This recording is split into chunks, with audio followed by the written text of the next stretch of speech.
tapi guru harus punya kemampuan sebagai pembimbing. Sebagai pembimbing, supaya anak-anak kita ini kalau ada galau, ada masalah, ada berbagai kesulitan itu mengadunya kepada guru. Nah, kemudian nanti tagihan laporan yang kata banyak guru itu semalam suntuk baru bisa diupload. Nah, mungkin nanti akan bisa lebih ringan karena beberapa komponennya akan dikurangi tanpa menghilangkan substansi. Insya Allah nanti akan ada edaran menteri tentang bagaimana sistem pelaporan, sehingga Bapak Ibu tidak perlu melaporkan yang setebal yang tebal banget itu. Nah, uploadnya juga mungkin tidak terlalu banyak, sudah kita bicarakan dengan tim IT di kementerian, di Pusdatim, dan nanti mungkin laporannya bisa agak ringan. Karena saya tahu Bapak-Bapak dan Ibu guru ini tugasnya banyak, dan beban hidupnya juga berat. Kemudian yang kedua, itu masih terkait dengan pelatihan-pelatihan itu, kemungkinan nanti komponen I-kinerja itu akan berubah.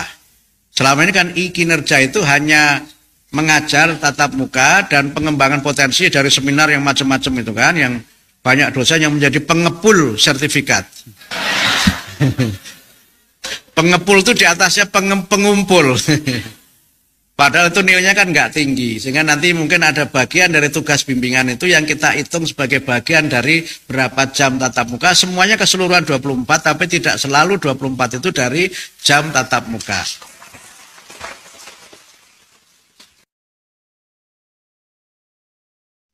Karena itu Bapak Ibu sekalian, motivasi utama seseorang menjadi guru, itu harus cinta murid. Harus cinta ilmu. Kalau itu tidak kita miliki, berapapun gaji kita, nggak akan pernah bahagia kita menjadi seorang guru. Percayalah. Kalau melihat murid sudah senep dulu, berapapun gajinya, itu nggak akan pernah kita tuh bahagia dengan pekerjaan kita. Walaupun tunjangan dinaikkan sampai berkali-kali lipat, bighairi hisab itu, tetap saja nggak happy kalau kita nggak mencintai murid dan tidak mencintai ilmu. Karena kalau tidak mencintai ilmu, itu tidak ada personifikasi ilmu dalam diri kita. Nggak ada personifikasi ilmu dalam diri kita. Padahal di antara kehebatan seorang guru adalah personifikasi bidang ilmu yang dia ajarkan dengan kepribadian dia. Itu. Saya boleh cerita pribadi ya.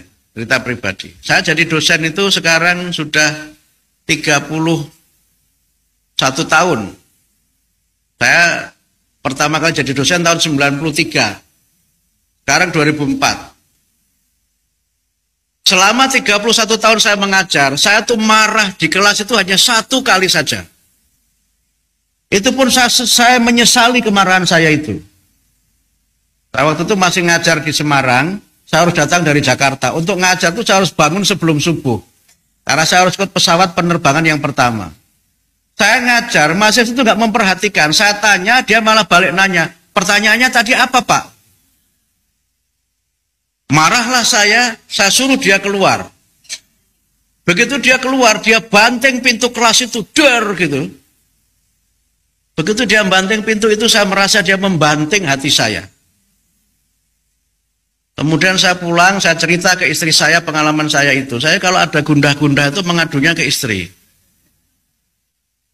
Kalau dapat gaji banyak jarang cerita.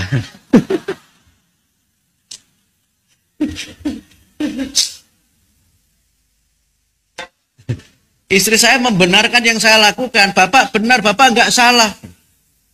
Wajar kalau Bapak memarahi murid itu wajar. Tapi saya menyesal. Saya menyesal. Sehingga setelah itu kemudian murid itu 2 pertemuan enggak datang. Pertemuan ketiga dia datang. Dan ternyata anak itu anak pinter.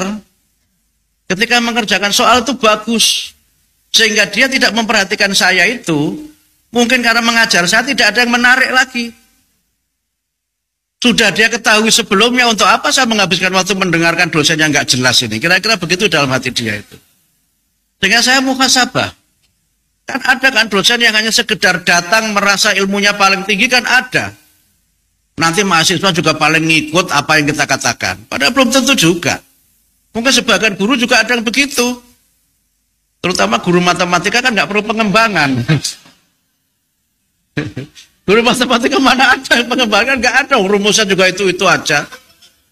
Mana ada rumus apa mencari luas yang berubah, kan ini rumus mencari ruang yang diperbaharui, kan nggak ada. Makanya guru matematika itu bisa ngajar tanpa bawa buku. Dengan kalau guru matematika suruh bikin RPP yang mumet itu paling nggak suka guru matematika itu. Oh kan, ya tepuk tangan loh itu Bu.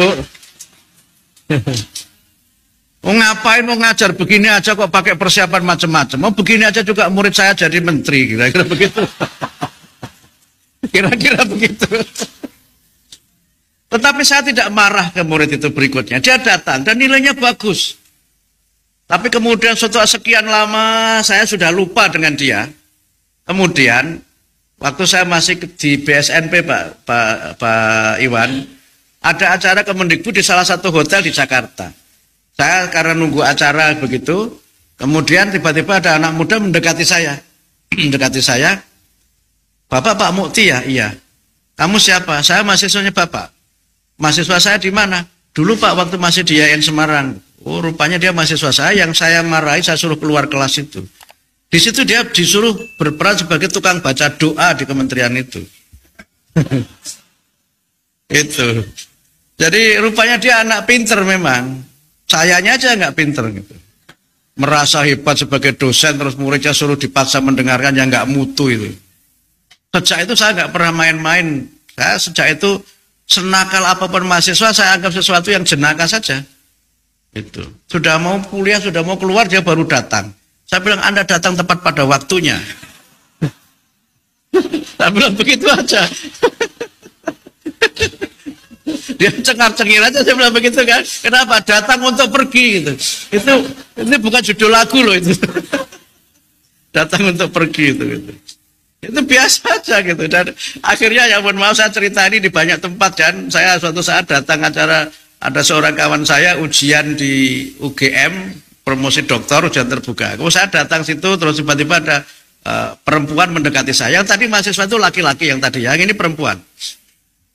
Mendekati saya, "Bapak Pak Mukti ya?" "Iya." "Kok Anda masih ingat saya?" "Saya mahasiswa Bapak." "Oh iya." "Kok Anda masih ingat saya? Suara Bapak saya tidak pernah lupa." Waduh, agak genit memang mahasiswa ini. Kemudian dia tambah ngerjain saya kan. "Bapak itu dosen favorit saya." Wah, agak GR. "Apa alasannya?" "Bapak jarang masuk tapi nilainya bagus." Ampun ini. Aduh. Jadi kalau sekarang kita bicara rapot apa dan upgrade nilai apa, itu mungkin saya termasuk salah satu itu. Salah satu itu, karena apa? Saya berpikir dosen itu kan gajinya sedikit, sedekah uang juga nggak punya. Udah sedekah nilai saja gitu. Saya begitu. Mohon maaf ya, ini jangan ditiru loh ya.